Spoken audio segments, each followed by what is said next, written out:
And we are back at the fitness podcast. It's me again, just on my own on a Monday, interviewing some guests and some amazing stories. So this week I've got Rowan with me, who is a good friend of mine who does a very similar job to what we do, me, Emily, and Kunal, but has an amazing story in how we got into this. So welcome, Rowan, to the podcast. Thank you very much, Nathan. It's a pleasure to be here. No, always would. So I wanted to go through just basically your amazing story. So take us all the way back to, your biggest struggle. Okay. So I'm going to rewind back maybe even 10 years for this. I'll skim over it pretty fast. Addiction has been a massive part of my life, and it's still a massive part of my life. So brief kind of background. We're all kids, we have fun, this and that, right? But some of us go down worse paths than others. And unfortunately, that was the case for me, led into drug addiction, big time. So you think of it, I have probably taken it to an extreme extent, which is what addicts do, right? So basically, long story short is I've struggled with addiction for 5, 6, 7 years, and came to a breaking point where I had a missus, we had a child, and addiction was still coming above that. That was my main priority. And I know it's kind of selfish to say, but it came above having a kid, having a partner, and everything I'd done was just to fuel that addiction. And it came to a breaking point. So I was working in security at the time, doing bouncing, nightclubs, chippers, all that sort of stuff. And that kind of played hand in hand with the addiction side of things as well. So you go to work, you'd get into that side of the drug taking and stuff like that. After work, then you just get into the antisocial behavior. And long story short, the night before I went into treatment, I OD'd driving my granddad's car, crashed it into an ESP pole, went to the hospital, and they basically told me, you're very, very lucky to be alive. So I got an ultimatum of herself. You either get yourself sorted out or you lose your family, right? So that was the end of the road for me. Now, at that point, I still wasn't ready to change. I still didn't want to go into treatment. I was still selfish, but I went into treatment for 5 months, and it was torture, but it was definitely one of the best things I ever done in my life, 100%. So like, it just gave me structure. It gave me routine, like everything we teach our clients, right? About structure, routine, do this in the morning, do that in the afternoon, and so on, right? It gave me that. And I thrived on that. So got up at a set time, had breakfast at a set time, had to do all different chores, and it just worked magic. So I was in there for 5 months, came out, and fitness was kind of always a big part of my life anyway, before I went in. With the addiction and the drug taking, it stemmed into steroid use, and then there was the addiction side of that as well, right? So I don't even think I was taking steroids to get big. I was just taking it because it was something I could take. And that all kind of played into it. But then I came out, went into a few dead-end jobs, but I knew I wanted to do more. So I wanted to kind of give back in whatever way I could. So looked into the personal training course, done that, jumped on the OT with Adam Haley, met a load of like-minded people, and it just skyrocketed from there. And happy to say, since 2016, I haven't touched a thing. So it's all good. Yeah, it's a fantastic story. I just want to go. I'm just curious about.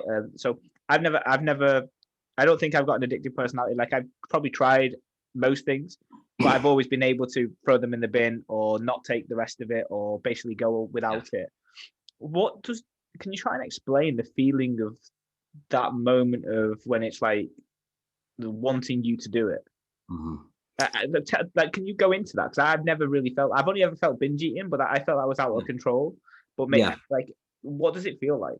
It's like, to be honest, Nathan, I'd say it's probably pretty much a lot like binge eating, right?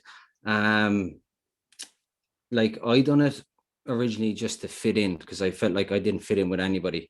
So everybody was doing it, so I started doing it, but I took it to an extreme then, whereas other people could just dabble in it and come back out, whereas I couldn't. I had to use it to function daily. So if I didn't smoke a joint or take whatever it was in the morning, I didn't feel normal, basically. Mm-hmm. So normality for me was actually being out of it for the day. compared to a normal person. When they don't take anything, they feel normal, you know. So yeah, it's just it's basically just like not fitting in, feeling like you're outside the group and you just want to be part of something, right? And obviously it wasn't part of something great at the time. But I find with me, it stems into everything, that addictive personality. I cannot do anything 50%. I have to do it 110%. Like, and like I say to everybody, if I do something bad, I'm going to do it extremely bad.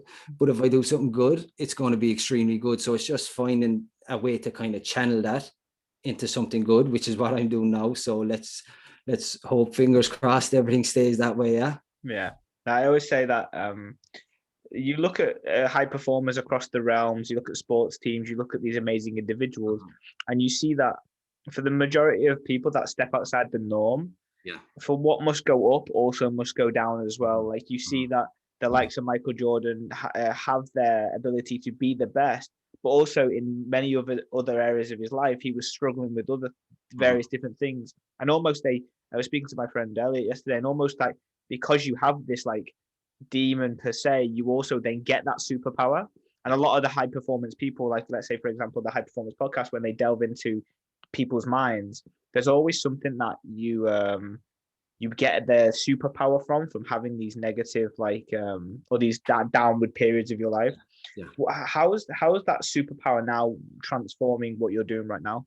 Yeah, like you've hit the nail on the head there, right? It's something negative, but it's also something very positive, right?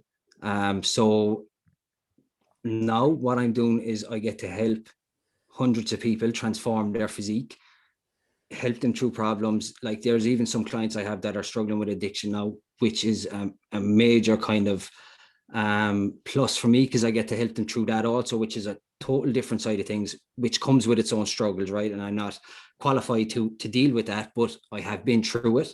Like we've been through transformation, so we can take our clients there. So yeah, it's just like things are great at the minute because I love what I do so much. So like going down that road of addiction, like I know people should never say it's not going to happen again, right? But I am fucking very confident that it will never happen again, right? Because I know what's important to me, my family, my business, and just leveling up every chance I get. That's interesting. And like on a day-to-day basis, how like because you've been there, how much of like your day is spent like looking over your shoulder at that potentially happening, like in percentage basis versus you going forwards now? Did it change over time? You were like, Yeah. 50%, you're like, oh shit, today could be the day that I fuck up, or like is it, it was always the case of if I'm going that way, I'm not going to look in my rear view mirror. Yeah, like at the start, when you come out of a treatment center at the start, it's like the world has a whole new meaning, right? You look at the sky and you see loads of different type of colors and this and that. And you're looking over your shoulder constantly. You're looking for triggers. People might be drinking around you, or you might walk down the street and smell some weed or something like that, right? And these triggers are setting things off in your head. Now, not so much.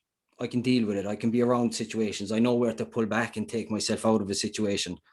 Like for like I'll kind of bring this back to clients. If we have clients and they're going for meals out and people are having big buffets and stuff like that, right? Sometimes people struggle with that. It's the exact same thing when you're in addiction and you go to the pub or you're around people that are taking drugs.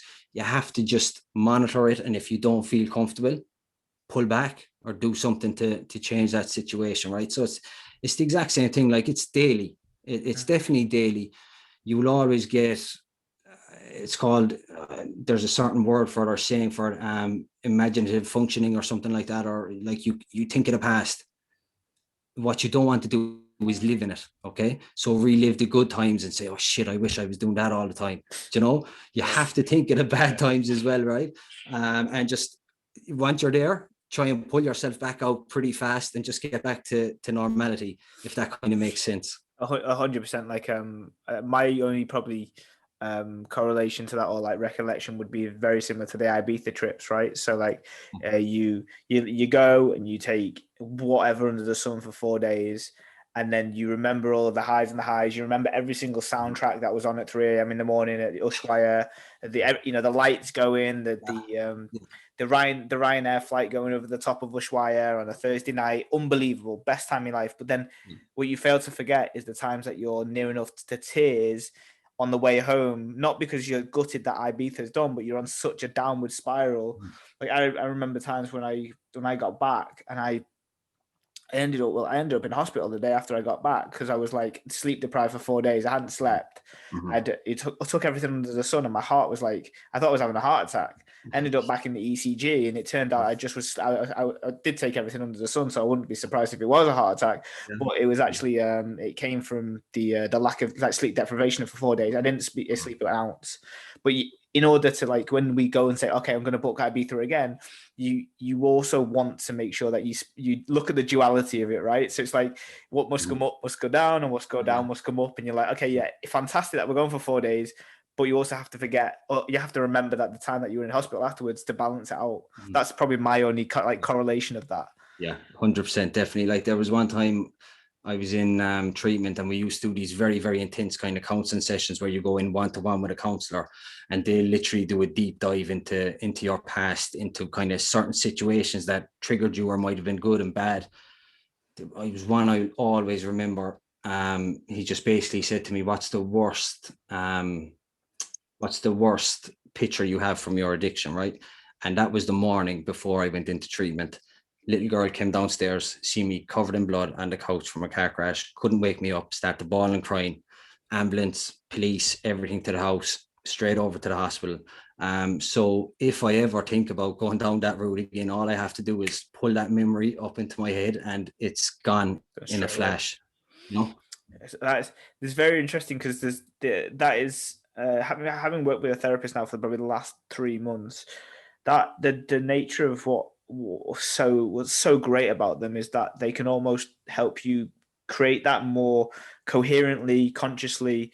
You didn't know that was there or able for you to access that, right? But then by working with these individuals that have they have a superpower and being able to access you and help you get through yours, that's almost made you like put that at the forefront of your mind, so that when you do consider it, or if you did consider it, then it would be less of a detriment, right? 100%. And I almost feel like we all need a therapist for something. We don't need to be fixed. That's probably the wrong way to look at it. But there's always things that you can do to get better and level upwards. And we don't realize how much we're bogged down by the past, right? Definitely, 100%. Like, especially with therapists, like you think you're going in there and you have a certain type of problem or this or that. They're going to delve really deep into your past, into what you're about. And you might actually walk out there and think, holy fuck, that wasn't wrong with me at all. This is what's wrong with me, right? So like they can really open your eyes. Like there's some sessions I went to where I didn't think it was a deep one, and I come out and my head would be rattled. I'd be like, what's going on? Can't even think straight. So they just get it. They know how to do it. They know how to get into you and kind of pull that stuff, which is good, I suppose. Yeah, it's I always I'm always like touche when this, I call it, her name's Angela. So Angela is always like, she kind of is just leveraging just a bit more question, just a little bit of a deeper question. And she'll just say something. I'll be like, oh, for fuck's sake. Like, like I thought I had this like cast iron fence around my ego and cast iron fence around my core beliefs. And then she just goes, oh, well, what about that? And I'm like, oh, I didn't consider that, or that perspective wasn't there when I thought so, or I hadn't even tried that perspective, So when I don't even know if you can access it by yourself, and I don't know if that is even possible. But the nature of the therapist is probably a large degree to a lot of people's success at the moment. I think that it's going to become more mainstream as we move into the next 5-10 years. Yeah, 100%, definitely. With the way everything's going now, so fast paced, 100%. Yeah. Do you still see a therapist? No, I don't, unfortunately. Now, every so often I'd go to an AA meeting when I feel I need one, or an NA meeting when I feel I need one. But like, there's two ways to look at this. There's people that go to AA and NA meetings constantly, maybe 3, 4, 5 times a week, right? And it turns in, like, from my view of things, don't get me wrong, it's not right. But some people turn it into a cult, right? And you cannot survive without that. If you don't go there, if you don't have your higher power, you're not going to last, right? My belief is a small bit different than that. I find that if you don't want to fucking do something, you won't do it.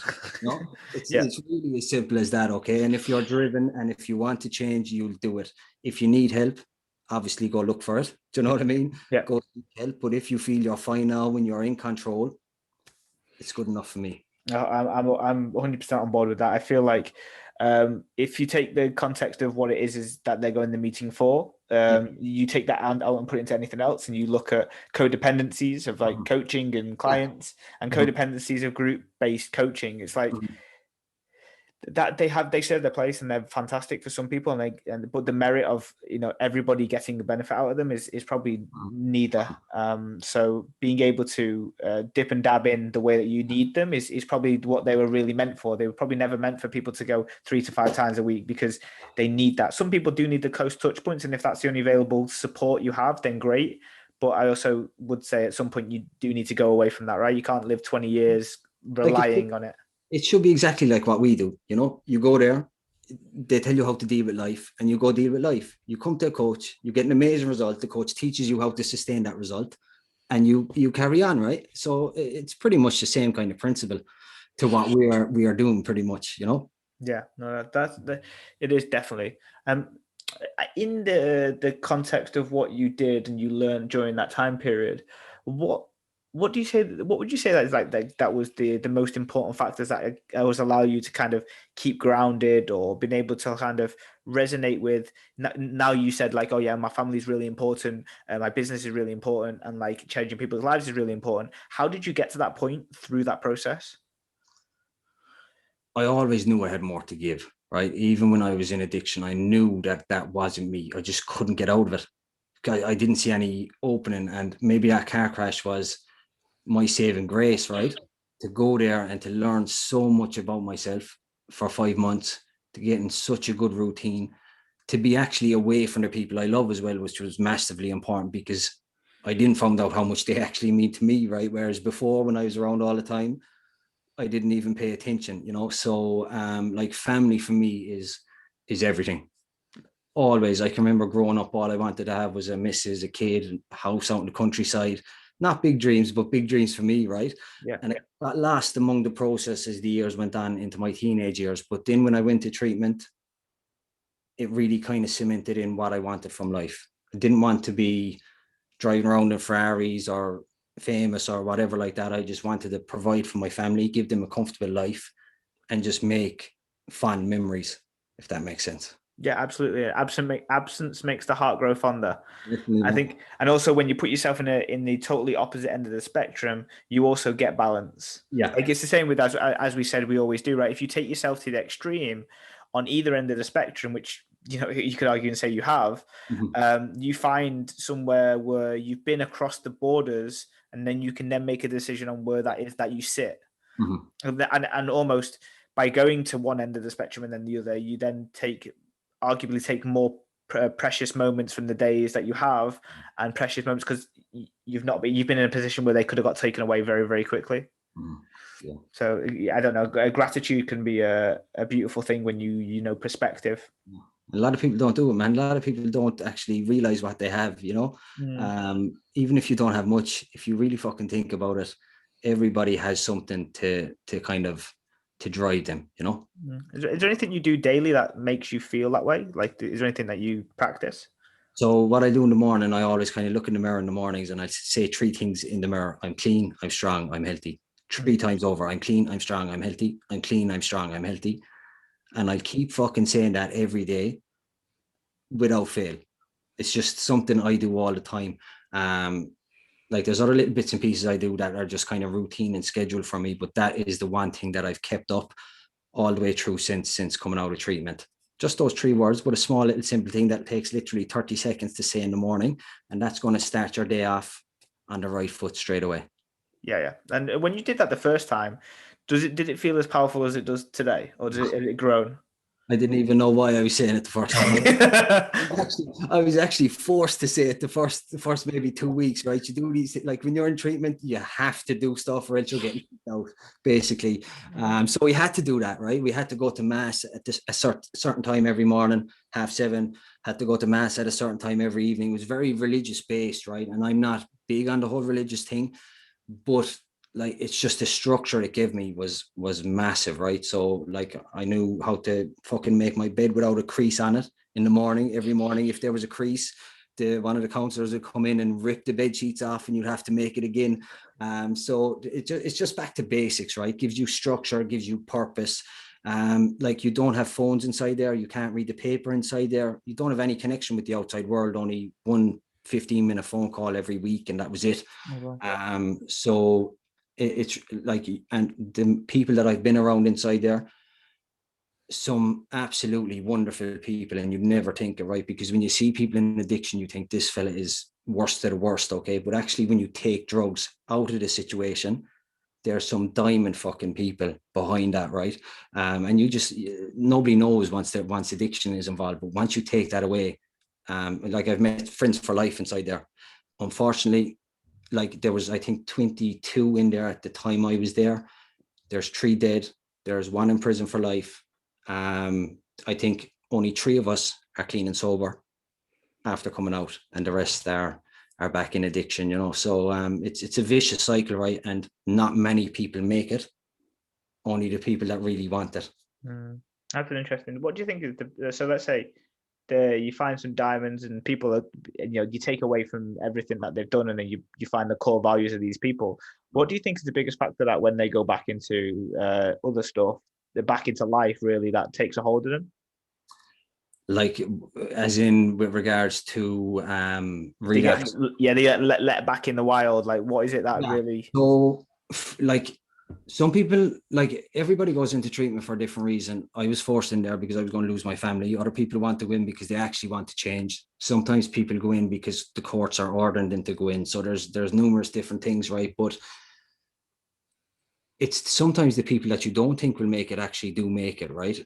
People can put on a very good act inside there, but some people come out, they go back to their old life around their old friends, and that's a complete disaster. So I literally had to cut out everybody that I knew when I came out of treatment. I literally had maybe 1 friend that I would talk to, and that was it. You know, so you just have to cut out, like, if you go back to the same location, hang around with the same people, do the same things, you're going to get back into the same stuff. Yeah, that's 100%. Was it, out of interest, the 3 people that are sober? Was it apart from you? Was it the people that said that they self-admitted themselves that got through it, or was it a random? There was no like correlation between the people that got through. So I'm still actually in contact with all of them. We have this little WhatsApp group that we talk every so often. There's one fella, Brian. He's from Cork. He's a lovely fella. He went in because of a court case. Okay. So, and there's another fellow went in because he just wanted to change. Another fellow went in because of a court case as well. So, literally, it's a mixed bag, right? So it kind of depends. I know it's probably not the answer you want to hear, but like, the way sometimes we say a light bulb might go off in a client's head during their journey, right? It's the exact same thing. Like when I was in there the first 4 to 5 weeks, I just wanted to go home. I just wanted to get out. But then something clicked someday inside there, and I don't know what it was. I still don't know what it was, but I started to think, yeah, I can definitely do more than just do the same stuff that I've always been doing, right? And I've just kind of kept up with it. That's interesting, because I'm more like curious. Like, I like trends and stuff. So like, I'm just curious. Do you guys, between the 4 or 5 of you, is there anything that you share values on? Like, are you guys like family people? Is there like what? Is there anything that's between you that are all very similar, or did you all just have that light bulb moment at different points during that I time? really don't think so. We're actually all very different, right? Interesting. So I'm mad into my fitness and my gym and stuff like that. Another fella, Brian, that I've been talking about, he's mad into gardening. He's about 45 years old, right? Totally different, right? Hates fitness, loves sitting down eating cake and this and that, right? I do as well. But yeah, and then there's another lad who's in college doing business at the moment. So he'd be very kind of monotonous and relaxed and calm, whereas I'd be more of, I want to jump out of fucking plane half the time and get a thrill from it, right? And then Brian just love to go around smelling the flowers. So completely different, man. So No choice there for you, Nathan, unfortunately. That's very interesting. That's a good one. I like that, because that means that that the process works for people who that you can't quantify, right? You can't. It's not a specific subset of people that it works for, and that's great because that means that it works for everybody. If it works for whoever it works for, you know. Now, there's one thing, all right, I've seen, like, between the group of us that have stayed clean and sober, when we were in there, we done everything to the letter. Absolutely everything, right? Like, routine for me is key, and it was the same for them, right? So that is probably definitely something got to do with it. Once you just do everything that's told inside there, it's like when you do with a coach. Once you do everything that the coach tells you to do, you're going to get a result. Once you do everything that's told inside there and fucking believe it's going to work and put in the work yourself, shit happens. That's interesting. Was there opportunity for people to kind of cut the corners and, like, you know, whether it was like the bedding or like it was the stuff that were like you could do but it was optional? Definitely, there's been numerous occasions in there when visitors came in, they snuck in stuff and people got kicked out, right? So yeah, shit like that has went on. People sneak in phones and people, like, there was the girls unit and fellas unit was separate there. Okay, so fellas would try and pass over notes to the girls and get caught, or try and sneak up to the sheds with the girls and get caught and get kicked out. So yeah, there was shit going on. Okay, that's really interesting because obviously you know what you do now with changing people's lives in a different way, it will have some coinciding factors, right? Like you mentioned, routine is massive, and I think the ability to submit to a process that's a bit bigger than you as an individual probably may be a large factor in why you guys was able to do that. Like, that's the words that you didn't say submit, but you said, you know, we did exactly what we were supposed to do. As much as hard as it was, I imagine it was much harder than following the diet. Yeah, it was tough, man. It was tough. Like the first week you go into detox for 1 or 2 weeks, depending. Okay, so that's like limbo. You don't know what's going on. You're in a room on your own with one fella, and then you go into the main house where there's a group of other people inside there, and it's tough, man. Like there's so many different personalities inside there with people, right? Like some people I got on with, some people I absolutely fucking hated. I nearly got kicked out. I put him through a wall because he was annoying me, and I got barred from the bloody gym in the treatment center for 8 weeks. I went mad. So I ended up going up to a polyton and lifting bags of compost and doing lunges with him and stuff like that, right? So yeah, there's been a lot of kind of funny stuff inside there as well. So interesting. Like now let's shift gears a little bit to the point of where, like, now you're using that as your superpower. Like, how often do you utilize the things that you've learned within your recovery in your clients? Yeah, so like I'll always kind of try and work on people's mindsets, because it's massive when it comes to coaching, and just getting them into a good routine, getting them like a lot of clients that come to me don't like who they are. They don't like who they've become, right? And it's trying to actually get them to like themselves and get people stop pressing the fuck it button all the time. Is where the kind of magic happens first for me. It's just getting to know people first, getting to know what makes people tick, and then just working with them on a personal level, each client, and just trying to help them as best I can. Obviously, change their physique, but also change their mindset when it comes to life as well. Yeah, no, that's fucking fantastic. What do you use to help people not hit the fuck it button? So, like, a lot of people do hit the fuck it button all the time, right? But like for me, what I do is I'll jump on a call. Like, I tell my story to nearly everybody I fucking meet, right? Because number one, I'm not ashamed of it, but number two, you can relate it to so many different things as well, right? Like, if I realized what I was doing now, that I'd be able to do that back then would have been massive, right? So as long as I kind of work through people's problems with them, I refer out if needed and stuff like that. But it's just about getting to know people and kind of delving into the way their brain ticks, basically, and just kind of working through problems with them. Yeah, that makes sense. And then I guess the players now is that you've got yourself into a pretty good spot now. Like, I know that you're pretty content with the life that you've got and you're grateful and stuff like that. How do you take steps forward now? What's the next goal for you? So the next goal for me is to move back home, because I love where I'm from. I'm currently living in the UK, so I'm in Wimbledon at the moment. So the next goal for me is to move back to Ireland. Okay. buy a house by the sea, so I can literally go outside my back door and cast out a fishing rod. I absolutely love to fish, and have a nice gym right alongside the house, and that's me sorted for the You don't rest need to leave. You're catching your fish. You're eating that for the day, and then you're going in the gym. Yeah, exactly. Whereabouts in Ireland? So have you ever heard of a place called Kerry? It's down the Yes. south of Ireland. Yeah, it's a lovely spot. The best place in Ireland you'll ever find, man. So you should definitely go there sometime. Yeah, I got into my GAR way back, and I was like a big Mayo fan for like 2 years, and that was I got into that well loads. I went to a semi final of Dublin versus Mayo in Dublin. Dublin. Yeah, it was unbelievable. Who Dublin won? won. Dublin won, yeah.